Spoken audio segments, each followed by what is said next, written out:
Yeah. You know, all this test of pre-employment tests makes me think about Michelin and all the stuff they did there. Oh, yeah, I was thinking the exact same thing. Exactly. I never interviewed there, but of course I saw many people go through where they had you had the calculus problem you had to solve, and you had the team building problem with a particular situation. They And gave you 3 or 4 log people. cabin building and Log cabin building. Exactly drawing right. a picture of something, a 3-dimensional picture of some Yeah. contraption or whatever. So yeah. Obviously, I went through it, and obviously I didn't do terribly. Didn't do well. because it was a great company. And I didn't get a job offer. Yeah, I'm sure that I would not have done as well as you. And what's more, I would have looked at him and said, "This really is stupid. I don't really want to do this." As if they really cared what I wanted to do or didn't want to do. Okay. What about number 4? Some require experts. What's that? Yeah, let me just say here, I wouldn't have mentioned this except that a couple of managers I know called me in a panic a year or two ago, saying that a company had them talk to a psychologist, and it really spooked them. In other words, gosh, a psychologist, that must be difficult. And then the company psychologist, wow. So we wanted to be clear. Our recommendation here is pretty simple when you think about it. Yeah, don't get spooked, right? Yeah, that would be one way of putting it. Look, it's normal for some firms to use testing that require a psychologist or a testing expert. You might be interviewed and or psychoanalyzed by someone you don't know but who is a professional. You might have a person score you on something, on an exercise that you do right in front of you, which may be a little bit unnerving. But even though it's unnerving, it is not, simply because you're seeing an expert, a bad sign. It simply means that whatever test you're taking requires more expertise than what HR or the hiring manager can provide. It doesn't mean that other people who did better than you in their interviews didn't have this test. Right. In fact, you could argue that with a large enough sample, having an expert involved might suggest you were doing slightly better. I mean, simply from the economics of the situation. Okay, yeah, you could. I mean, you may not want to argue. You may think that, but let's not go from one extreme to the other. Let's not suggest that the opposite problem is going to suddenly occur. Oh yeah. I've got an expert. He cost the firm money, so I must be doing so great. Mistake. Yeah, that's good. In fact, that'll be the title of it. I've got an expert. He cost the firm money, so I must be doing good. Okay. Yeah, exactly. That's the title of it. Yeah. Excellent. Okay, so with that, on to our recommendations, and we have 4 of them. The first of which is don't get angry. You know, interestingly enough, when we say that, I'm sure people are like, yeah, okay, I get that, but this is the reason I was motivated to put this cast down on paper. I had to coach a client who was just blowing off their preparation because, quote, "This is beneath me, Mark." Too many people see it as unnecessary. And the question comes in the form of, don't they know how good I am? And I always want to say, that reminds me of the English gentleman who turns to the butler or the servant at the club and says, "Do you know who I am?" And the servant says, "No, sir, but I'll make inquiries. And as soon as I find out, I'll let you know." Right. Right. So don't they know how good I am? No, if they really knew how good you thought you were, they wouldn't be interviewing you. They'd just be rolling out the red carpet already. And you know, another phrase that we hear is, "Why did I work so hard that my resume looks so incredible, but then here I am getting tested? How dare they insult me?" And all those feelings stemming from anger and, as I've said earlier, fear, in my opinion, create a lack of willingness to prepare appropriately. And interviewing is about preparation. Yeah, and then they go in unprepared, realize after the fact that this is serious stuff, and then they get anger. You know, their anger flares up, and you know, you might as well at that point just slink on home, because the tests today are going to pick up on that immediately. Yeah, and what's more, who wants to hire an angry manager or executive who's unprepared? What's worse, being unprepared or being angry? Yeah, I don't have to choose. A lot of you are both.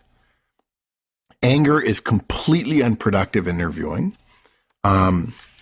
We gave you the introductory comments earlier to help you get used to this trend of which you are not in control, but with which you will tangle.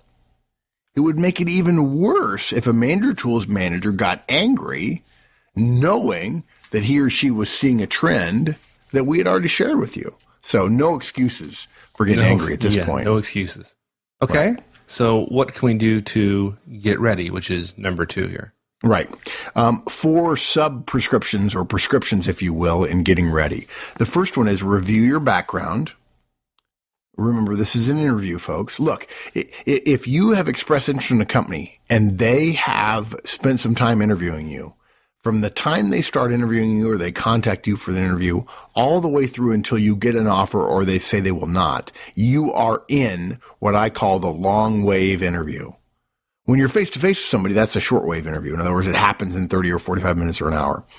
But most people don't realize is that from the moment the file opens, all the time in between your actual, quote, interviews, you are being interviewed. So you've got to review your background because this is part of the interviewing process. You should prepare as if you're going in an interview, even though you know it's going to be with a psychologist or a psychiatrist.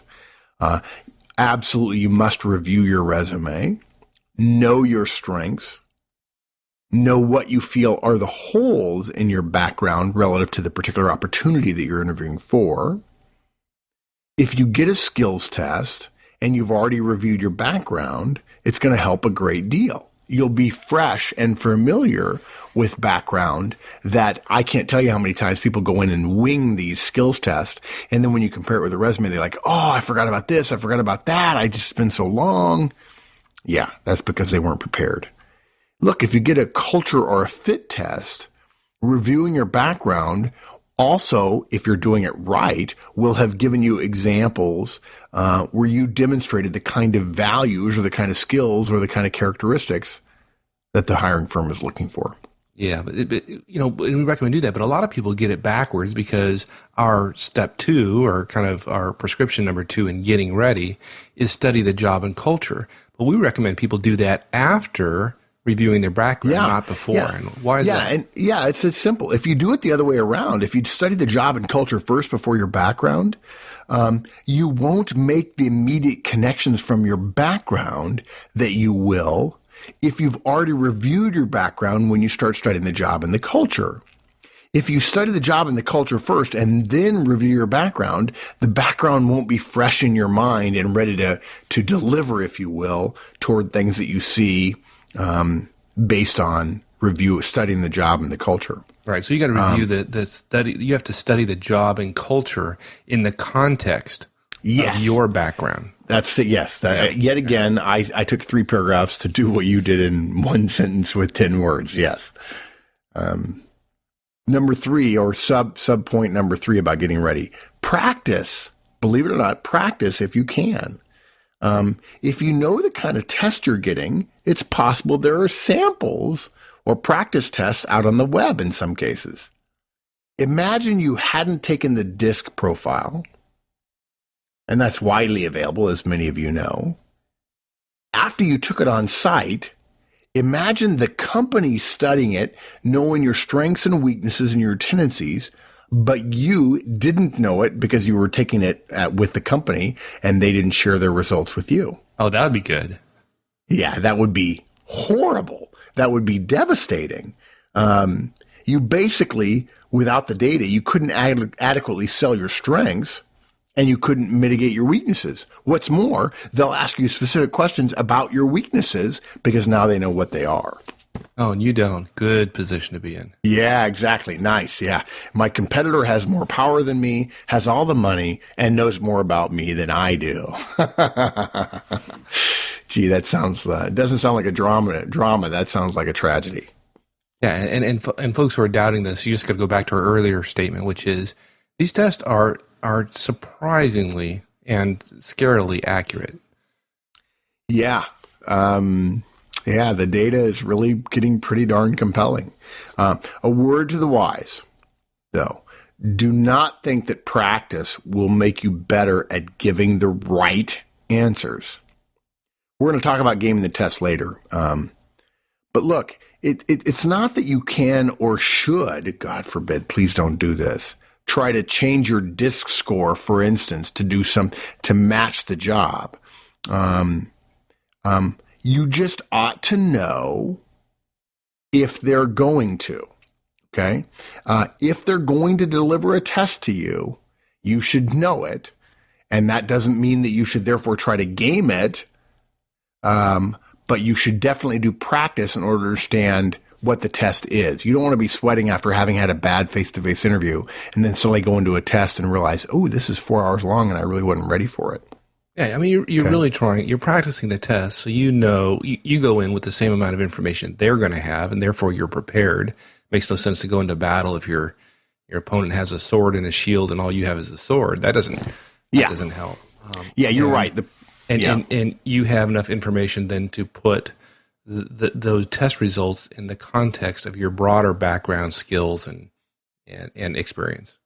Yes, well said. The purpose of the practice is primarily to get you comfortable with the test, not to help you get a better score. Okay, one final thing about practicing. You can best practice if you know which test you're going to take.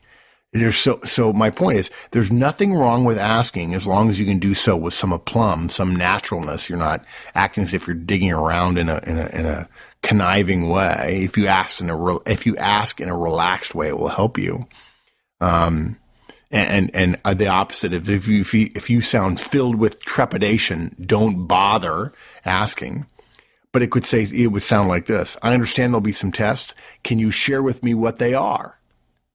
Write those down and find out whether or not there are samples out on the web. Next is get a good night's sleep. And this goes under the category of sometimes the things that go without saying still need to get said. So get a good night's sleep. You may have 2 to 3 to 4 to 5 to 8 hours of testing. If you don't get a good night's sleep and you're thinking you have 2 hours, and then suddenly they tell you you've got 8 hours, how is that a good thing in any way, shape, or form? And then lastly, a little sub-point to the get a good night's sleep. We recommend you arrive early. If you're going to go to a testing center, not the company, you may be in a group, and external agencies or administrative places that take care of the testing for people are very energized to point out anybody who's late or anybody who doesn't follow the process, the procedures, and so on. Yeah, they're trying to add value to their relationship with their customer, and guess what? And that's not you. It ain't you. Exactly. Very, very good point. Yes, exactly right. You are raw material. You're not the customer here. Yeah. Okay. Now we come to number 3. Do not. We've said this before, but do not game the test. Yeah, this was what a surprise for me to discover that managers and executives thought that they were smart enough to play the game just right, just delicately enough to be successful. What, are you saying all managers and executives are stupid? What are you saying there?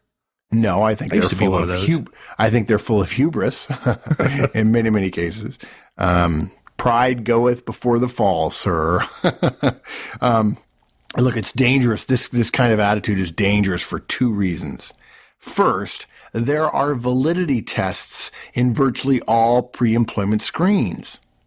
There are a number of different types of validity when you arrange a test. I think there are 5. There may be more. I don't know. But the bottom line is this: if a firm is using a test, they believe it's accurate. If you try too hard to be the quote right person unquote, that shows up that your interest in being right shows up in a number of ways. I've seen candidates eliminated because they were too perfect. They appeared as a